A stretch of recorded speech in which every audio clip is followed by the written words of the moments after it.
Welcome to Chad Hates Carbs. Today we're going to do tortillas. They're also known as low-carb crepes, and we're having my parents over, and my mom and I both are low-carb, and so rather than doing the low-carb tortillas you can buy at the store, those have wheat in them, and so my mom can't do wheat at all. So I'm going to make this, which is totally gluten-free, and works really well, surprisingly. In terms of being able to hold its form, in spite of the fact that it's really, really thin. These are slightly modified from the recipe I found online. Not a ton of modifications, but there's certain things that I found that didn't work as well as what you would expect. So this is the way that I make them. So basically what we do is we start off with needing to separate the eggs, and we have 2 eggs, and then we have 6 egg whites. So of course we're going to end up with lots of extra egg yolks, which I'm going to then turn around and turn into custard, which again is one of the only things I found, other than adding extra yolks to scrambled eggs, that you can really do with them that makes them worthwhile. So at any rate, we're going to go ahead and separate those. The standard trick where you just split the egg, try not to get the yolk in there, and you don't want the yolk to catch on the shell, and if you do it like that, see, look, fail. That's an egg. And it needs to be in there anyway, so that's one of my eggs that's going to just be in there because that separation didn't work very well. Alright, we're going to try another one. So there we go. There's the yolk.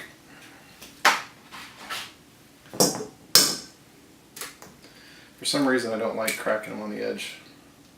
Probably because it's caused problems for me in the past, so. Anyway. 2.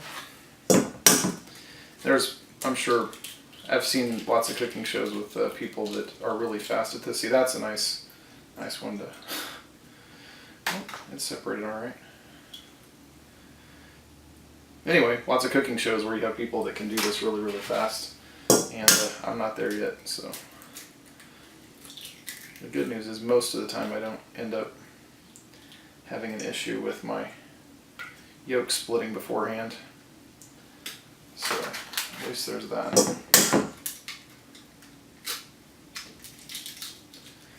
And these eggs are all kinds of weird today.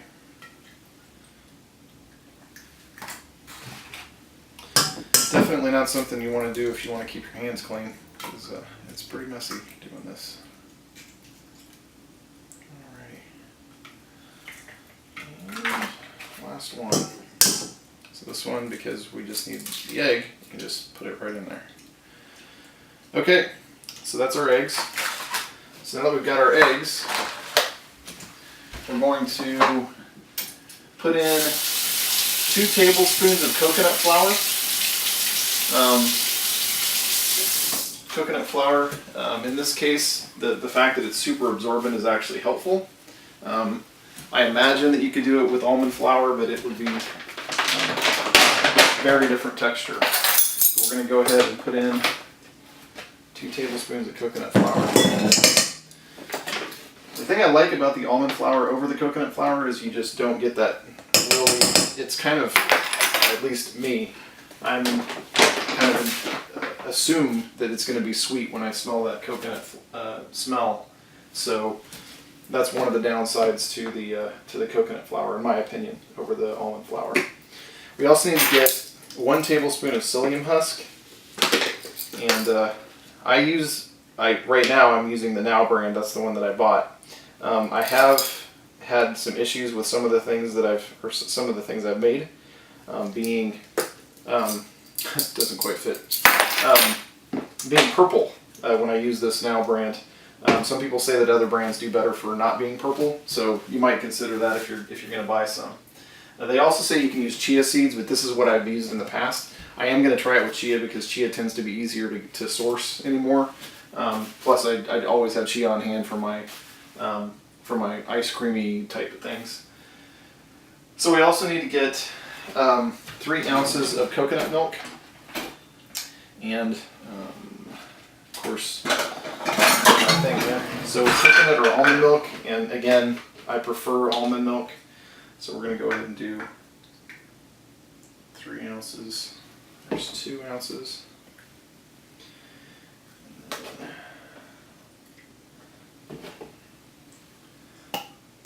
is. Okay. And then we need to do half a teaspoon of baking soda.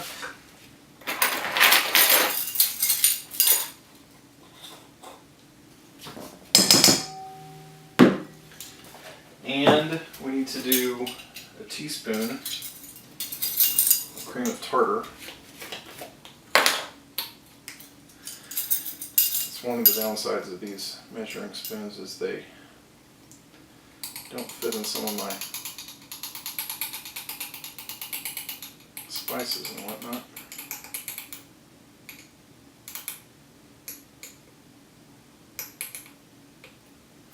Okay. Teaspoon of cream of tartar. I just lost my recipe here. Come on, wake up. Okay, 2 teaspoons of garlic powder. And I'm not going to put in 2 teaspoons, I'm going to put in 1 teaspoon. Just because I don't want it to be super strong. If you want to do this with like a savory kind of, then garlic powder is what you want. If you don't, then you don't want to, obviously. If you were going to make sweet crepes, you don't want to do that, because that would be kind of bad. Okay, so we want to, at this point, we want to go ahead and put this in our KitchenAid, or you can use a mixer, or you can use a whisk, but I'm lazy. So we're going to put this in our KitchenAid, and we're going to let it go. We want to make sure that that mixes really good. And this is one of the times when it really does kind of matter which devices you're using in terms of your skillet and whatnot. The stuff I've found online, they recommend that you use a non-stick with oil in it. The problem with oil, if you put the oil in, then what happens is you get clumps. They don't stay flat. You can't spread it thin enough. There's all kinds of things. And they talk about, well, you know, put the oil in, and then as you're pouring the batter in, like balance it. I don't have time for that mess. So I'll show you what I do exactly, but basically the idea is I want to have a pan that's got kind of a rounded edge, and this one works well. And then this other one is another one that I can use, and actually I'll probably use this one today because it has a more curved edge. I didn't think this one was washed, which is why I didn't have it out. This one is like a little bit more of a square edge, but I prefer the rounder edge for doing these crepes. Just because it makes it a lot easier to deal with, and you'll see what I'm talking about here in a second.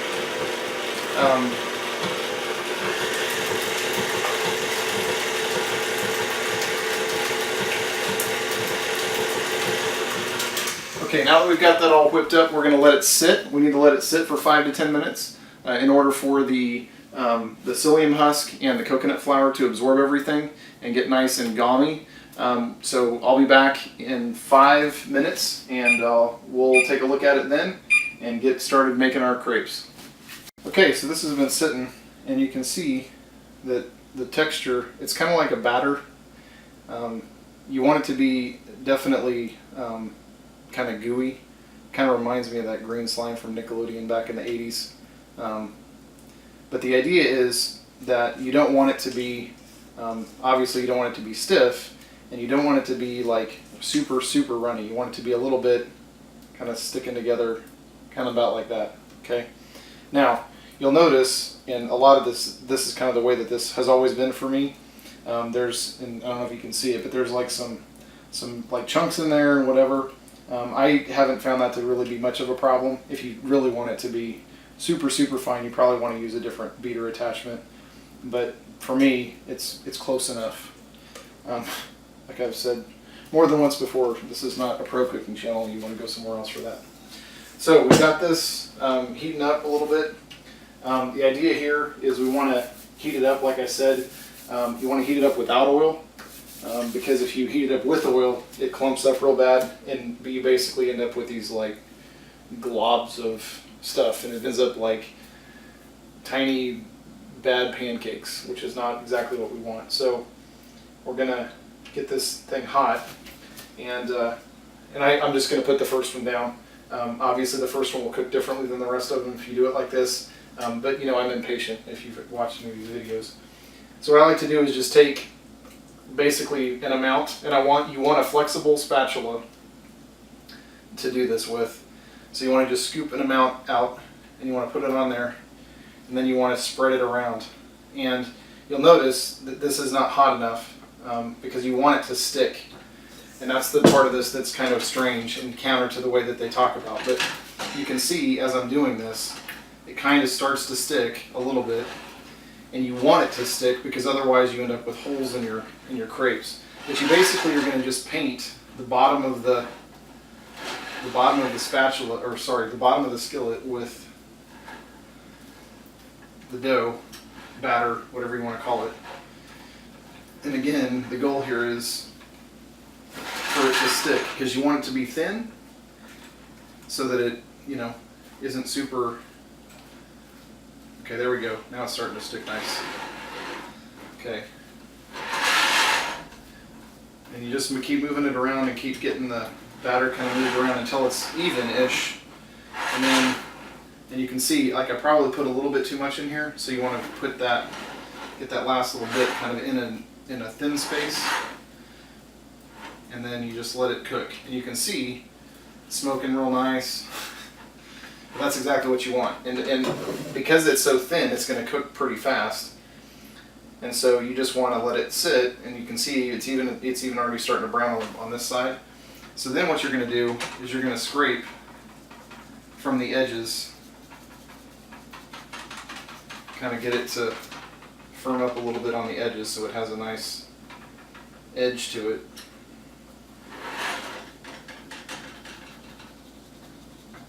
Okay. I'm going to go ahead and turn this down a little bit. Well, probably leave it at 4. Okay. And then what you're going to do is you're just going to keep poking at those edges till you get to feeling that it's sticking nice. And then all you're going to do as you're coming around, this is why it's important that it's kind of a rounded edge and in the pan, and then this is flexible because you're going to use this to pry up the bottom of that, pry up the bottom of the crepe here.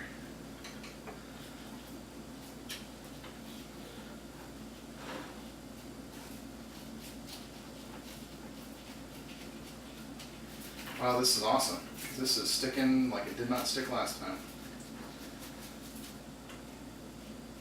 Now, I bet you it's because I didn't have it hot enough when I first started. I bet that's what it is. See, this is why this channel is fun, because you get to watch me fail. Okay. So, yeah, this is not what I wanted because it's sticking. So now it's not, once I get all the way to the middle, it's not sticking. So this one is going to be Chad gets to eat this one because it didn't work very well. Because what you want to do is you just want to get it in there and you want to flip it and call it good. Okay. I have made these before twice and I have never had this problem. Probably because I wasn't recording that time, because that's the way that this thing works. Okay, so we're going to flip this over. We'll let it cook on the other side. You can kind of see it's just a really small, really thin. And it tastes a little bit eggy, but it's not too bad because it's so thin. So I'm going to go ahead and get the plate out to put these on.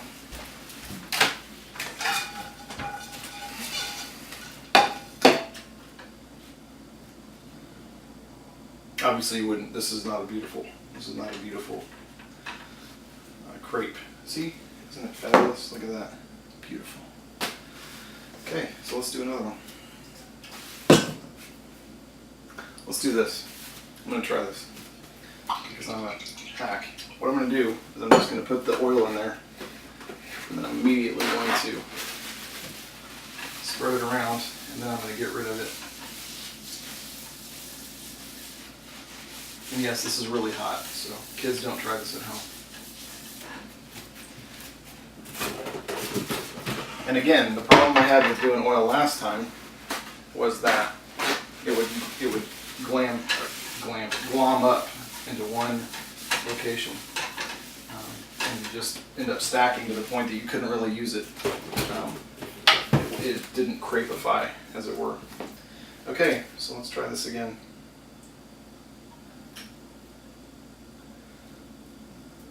More. Alright. So we're gonna, okay, that's better. It's sticking immediately, which is what I want. Just paint it all around the edges.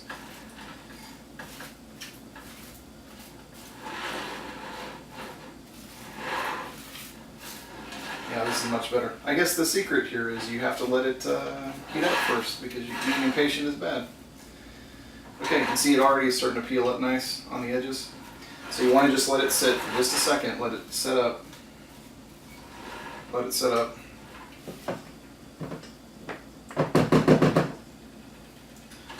Okay, and then you just go around the edges with this. Oh, yeah, see, this is the way it's supposed to be. Just go around the edges, and it's super thin, but you see it already sets up. It already sets up. So now you just flip it over, and you have the super, super thin crepe. Now you're going to think, okay, there's no way in hell that that thing is actually going to work as a tortilla. It's amazing how strong these things are. I've made tortillas with these. I mean, I've made burritos and whatever, like big ones, and they hold up just as good as a. I mean, come on, you've had flour tortillas that you buy at the store and you make a burrito and they fall apart and you just end up with burrito all over your plate. These hold up at least that well. But you really don't have to cook them that long on that second side. All you're looking for is just to get to the point where there's no doughy stuff. Now you'll notice that this one edge, because I didn't get it done in time, it got a little bit thicker, but that's okay. I'll survive. So I'm going to do like one or two more of these on camera, and then I'll finish the rest of them and off camera, and then we'll talk about my failure and see where we go.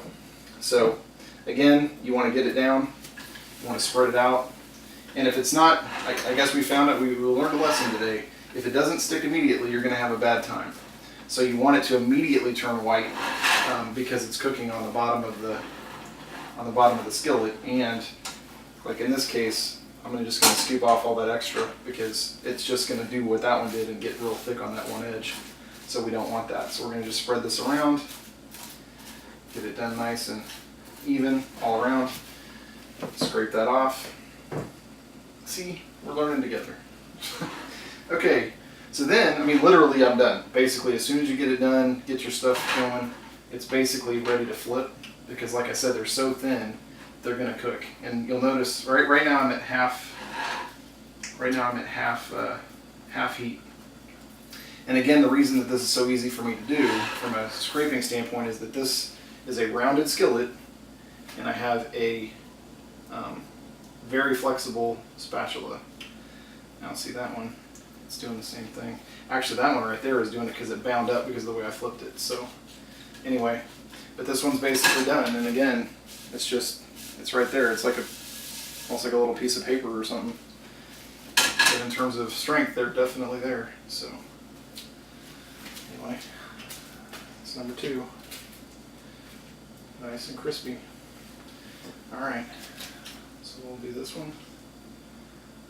This one had a little bit of pre-cooked from the last one that I pulled off. So you want to get that in there immediately. Because you don't want it to sit, the pre-cooked stuff to sit in there too long, because that stuff does get a little bit gloppy. It doesn't work as well when you try to get it in there.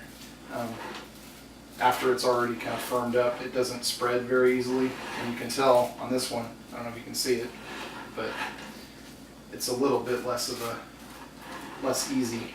And this one here, because of that extra that I had pre-cooked a little bit, this one's definitely going to be significantly thicker than the last couple of them are. So getting them to come out even like this, it's a little bit tough if you start putting it back in. If you just throw it away, though, you're wasting eggs. You can't do that. So I'm going to let this set up a little bit more, and I'll keep making these and come back to you in a few minutes. So while this last one's cooking, let's talk about what we learned today. First of all, we learned that